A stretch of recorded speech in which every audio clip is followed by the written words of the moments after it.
Hola, bienvenidos a una nueva clase de legislación con el profesor David Julio.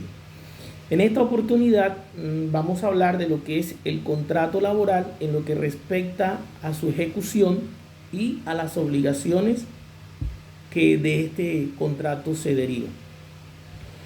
El artículo 55 del Código Sustantivo del Trabajo establece la obligación de la buena fe como principio para la ejecución de los contratos laborales.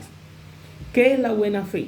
La buena fe es un principio general del derecho laboral que establece que todos los contratos laborales se deben ejecutar con honestidad, con integridad.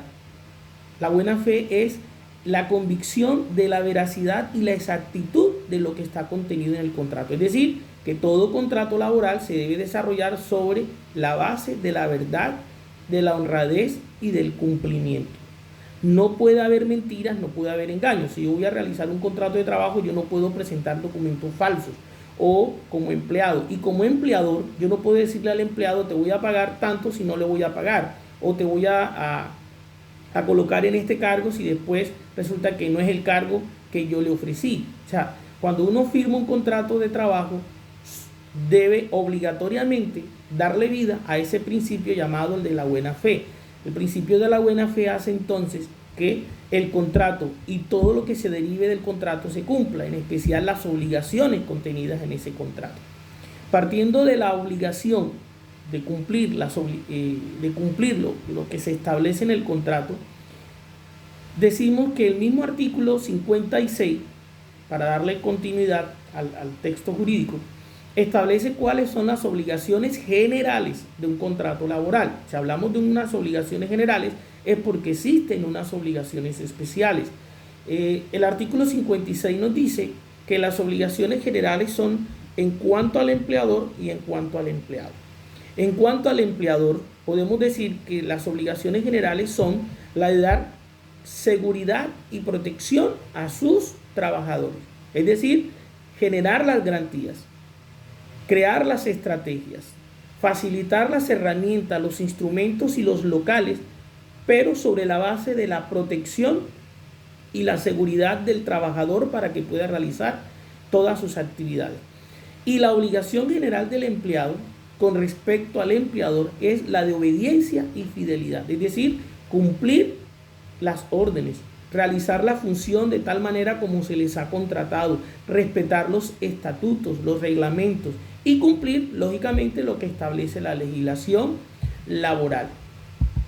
En este mismo sentido, el artículo 57 nos establece cuáles son las obligaciones especiales que tiene el empleador, es decir, poner a disposición de los trabajadores los instrumentos adecuados para que éste pueda realizar sus funciones, procurar a los trabajadores de locales y elementos para su protección contra accidentes y enfermedades profesionales, prestar inmediatamente los primeros auxilios en caso de algún accidente o de alguna enfermedad, pagar los dineros, es decir, pagar los salarios en los plazos, en los sitios y las condiciones acordadas, guardar absoluto respeto por la dignidad del trabajador en su credo, en su conciencia, en su religión. No le puedo imponer una religión. Conceder al trabajador las licencias necesarias para el sufragio, es decir, para votar cuando hayan elecciones, para aceptar cargos de forzosa aceptación, para actividades sindicales o incluso para asistir al sepelio de sus compañeros. En cuanto a esto, pues tendría que ponerse de acuerdo para que la producción no se detenga.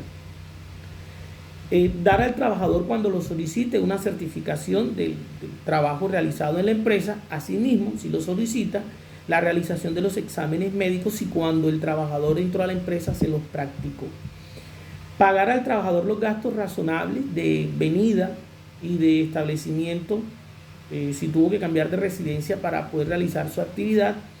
Cumplir con lo que está establecido en el orden y en el reglamento, la moralidad y el respeto, y conceder al trabajador una licencia remunerada por luto, es decir, una licencia remunerada por 5 días hábiles cuando fallece la esposa, el papá, el hermano o el hijo. De todos modos, estas obligaciones especiales están contenidas en el artículo 57 del Código Sustantivo. Ustedes deben profundizar y empoderarse más de lo que es las obligaciones especiales, que el incumplimiento generan terminación de contrato y que más adelante en una nueva clase lo vamos a ver.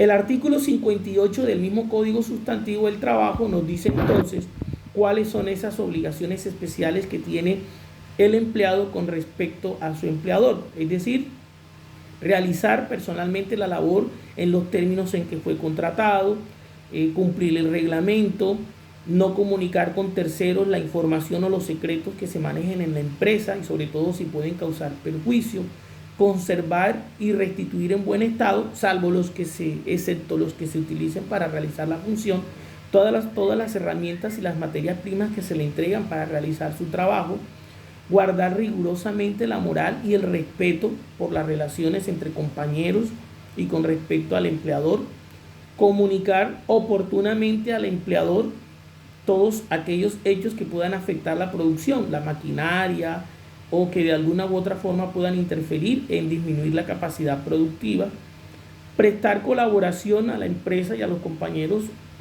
lo más que puedan en caso de un accidente o de una catástrofe o calamidad dentro de la empresa, observar las medidas preventivas, es decir, acudir, responder a las prescripciones de protección que les hace su empleador o la persona encargada, y observar con suma diligencia los cuidados y las instrucciones preventivas que se le da para evitar accidentes o enfermedades. Al igual que las obligaciones del empleador, el artículo 58 del Código Sustantivo nos detalla de manera expresa cuáles son esas obligaciones especiales que el empleado debe acatar, porque su incumplimiento puede conllevar a la terminación unilateral del contrato por justa causa y todos los efectos jurídicos que esta terminación pueda traer. Con esto hemos terminado el tema de contrato laboral en cuanto a su ejecución y a sus obligaciones. En la próxima clase vamos a hablar sobre las prohibiciones que tiene el empleador con respecto al empleado y las que tiene el empleado con respecto a su empleador.